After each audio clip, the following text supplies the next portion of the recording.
바이오주 헬릭스미스도 이제 봐야 되는데 제가 이제 방금 올려드린 HLB 같은 경우 사실상 이제 호재가 나왔어요. 근데 오늘 이제 제약바이오주가 전체적으로 끌어올려지지 못하는 것은 이제 이 헬릭스미스의 영향이 좀 크다라고 볼 수 있죠.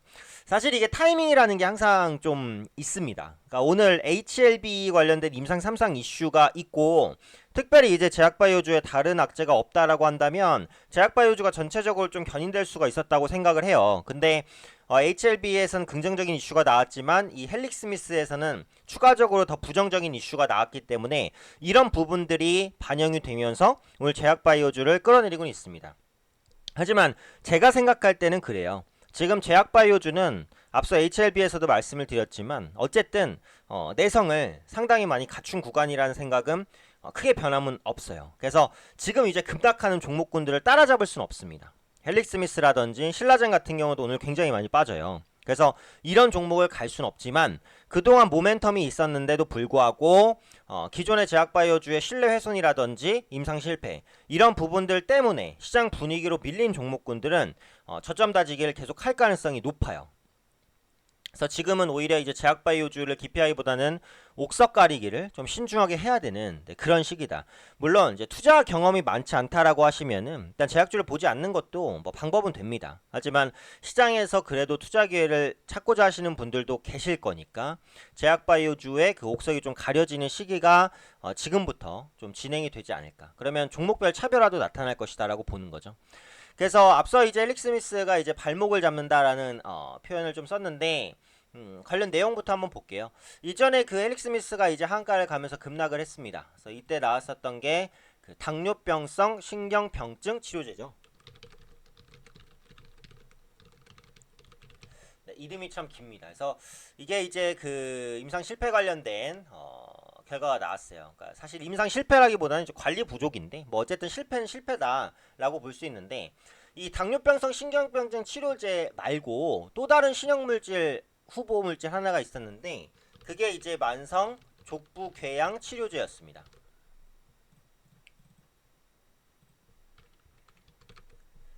네, 그래서 만성 족부궤양 치료제였는데 이게 이번에 미국에서 임상 3상이 중단이 된 거예요. 이게 이제 오늘 새로 나온 이슈로 반영되면서 주가가 하락하는 거거든요. 그러니까 골드만삭스가 그 헬릭스미스의 경영진과 IR 미팅을 했을 때 헬릭스미스는 그러니까 기존에 이제 그 당뇨병성 신경병증 치료제죠. 네, 이 부분의 개발에 집중하기 위해서 만성 족부궤양 치료제 임상을 더 이상 진행하지 않는다라고 밝혔다라는 보도를 했어요. 그래서 이제 그 다시 한번 새롭게 반영되는 악재라고 볼 수 있는데 그 이번에 임상을 중단한 이 만성 족부 궤양 치료제 같은 경우에는 그 기존의 이제 그 당뇨병성 신경병증 치료제와 함께 헬릭스미스의 그 핵심 신약 후보 물질로 쉽게 말하면 이제 파이프라인이죠. 주요 파이프라인으로 꼽혔었단 말이에요. 그리고 지난 2015년, 그러니까 지금부터 한 4년 정도 전에 FDA 임상의 승인을 받아서 현재 3상까지 진행해 왔었던 상황입니다. 그러니까 이게 이제 아무래도 좀 충격이죠. 그러니까 헬릭 스미스가 그 주요 파이프라인으로 갖고 있던 두 개가 다 어떻게 된 거예요? 어그러진 거예요.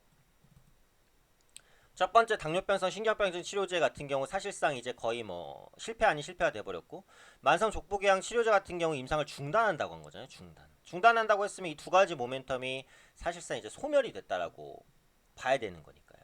근데 여기서 이제 문제가 또 뭐냐면은 제가 전에도 말씀드렸듯이 지금 제약바이오주가 많이 떨어진 건 임상 3상이나 이런 부분에 많이 실패해서 떨어진 게 아니다. 물론 그 부분도 악영향은 있어요. 다만 임상 실패라는 것은 제약바이오주가 안고 가야 될 숙명 같은 겁니다. 실패가 두려워서 도전을 못하면 신약이 어떻게 나오겠어요. 신약 개발은 그만큼 어려운 거란 말이에요. 그래서 임상 실패를 뭐라고 할 수는 없어요. 근데 문제는 그에 따른 정보 공개를 투명하게 하지 않았다는 것. 그리고 내부 정보가 미리 유출됐을 가능성이 있다는 것. 이 부분이죠. 그래서 이번에도 헬릭 스미스 같은 경우 뭐냐면은 임상 중단이 결정이 이전에 된 거예요. 이전이 된 건데 그것을 늦게 공개했다라는 게 문제라는 거죠. 앞서 말씀드렸던 이제 미국 임상 3상 중인 그 만성 족부 궤양 치료제 임상이 중단됐음에도 이를 외부에 공개하지 않았다라는 부분입니다. 그래서 헬릭스미스가 이제 반기 보고서에서 그 개발기 53억 원을 손실 처리를 했어요. 그러니까 재무제표상으로도 좀 좋지 않은 그런 영향을 미친다라고 보시면 될 것 같죠. 그래서 지금 업계에서도 그 미국 삼성까지 진행된 파이프라인이면은 사실 시장의 관심이 굉장히 높은 거라고 볼 수 있잖아요. 근데 그에 대한 임상 중단 사실을 뭐 공시를 통해서 공개를 하는 게 사실은 맞는데 그렇지 않았다라는 거죠. 그러니까 역시 제약바이오주의 신뢰성 부족에 대한 문제가 다시 한번 부각될 수 있다는 거죠. 헬릭스미스 측에서는 이제 임상 실패는 아니다라고 이제 밝히고 있어요. 뭐 추가적으로 임상을 할 수도 있다 뭐 이렇게 밝히고 있는데 이것은 뭐 사측에서 얘기하는 거니까. 그러니까 결국은 이번에 만성족부 궤양 치료제 임상 3상이 중단된 것 자체도 악재지만 그걸 미리 알리지 않으면서 그동안 제약바이오주의 신뢰가 무너진 부분에 다시 한번 불에다가 기름을 부얹었다. 이렇게 보시면 되겠죠. 그래서 오늘 어떻게 보면 HLB의 그 임상 3상 성과 확인에 대한 결과가 빛을 좀 발할 수밖에 없는 그런 부분이죠. 조금 아쉽습니다. 헬릭스미스의 이 새로운 악재가 아니었다면 오늘 제약바이오주가 반등할 수도 있었다고 봐요. 근데 그렇지 않았던 거고. 근데 제가 볼 때 결론은 그래요. 헬릭스미스가 계속해서 제약바이오주의 발목을 잡고 끌어내리지는 않을 것이다라는 관점으로 보고는 있어요. 그래서 제약바이오주는 조만간 바닥잡기를 시도를 할 것으로 보인다. 다만 이슈의 중심에 있는 이런 헬릭스미스 같은 기업을 접근하기는 굉장히 어렵겠죠. 네, 그 외에 모멘텀이 있는 제약바이오주에 대한 움직임이 중요하다. 그리고 오늘 급등한 HLB가 추가적인 상승을 이어가는지 여부도 중요해요. HLB가 내일이나 모레까지 추가 상승을 조금 더 이어간다라고 한다면 그때 이제 제약바이오주 투자 심리가 좀 살아날 수 있다. 그래서 지금은 바이오주의 이제 변곡점에 좀 위치해 있는 구간이고 옥석 가리기가 좀 진행될 것이다라고 말씀을 드렸기 때문에 제약바이오주 내에서 종목을 보유하신다고 하더라도 모멘텀이나 펀더멘털이 좋은 종목 중심으로 압축해서 가져가실 필요는 있겠다. 이렇게 말씀드리도록 하겠습니다.